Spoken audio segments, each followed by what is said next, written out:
गांधीनगरात लग्नाचा जत्था काढण्यासाठी आलेल्या ग्रामीण भागातील कुटुंबियांची 1 लाख रुपये असलेली बॅग फेरीवाला कापड विक्रेत्याच्या इथं विसरली होती. रोख रक्कम असलेली ती बॅग विक्रेत्याकडून संबंधितांना परत करण्यात आली.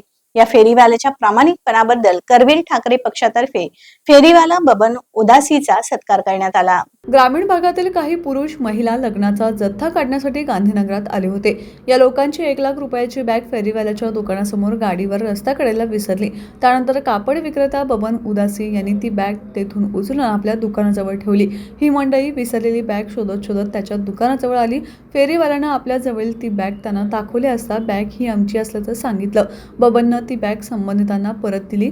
बॅगेमध्ये रोख 1 लाख रुपये बरोबर असल्याचं या लोकांनी बघितलं आणि बबन उदासीचे आभार मानले. यामधील तुम्हाला बक्षीस म्हणून 4-5 हजार रुपये घ्या असं त्या मंडळींनी फेरीवाल्याला सांगितलं. त्यानं मला 1ही रुपया नको, पण तुमचा आशीर्वाद द्या असं तो विक्रेता म्हणाला. एवढी मोठी रक्कम परत मिळाली नसती तर आम्ही लग्नाचा जत्था काढू शकलो नसतो असं म्हणत ती मंडळी तिथून निघून गेली.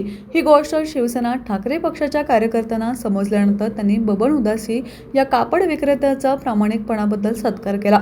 यावेळी करवीर तालुका प्रमुख राजू यादव, उपजिल्हा प्रमुख पोपट दांगट, दीपक पोपटानी, फ्रेमवाला, किशोर कामरा, दीपक धिंग, दीपक पोपटानी अंकल, वीरेंद्र भोपळे, जितू चावला, अजित चव्हाण, प्रफुल्ल घोरपडे आदी शिवसैनिक व्यापारी उपस्थित होते.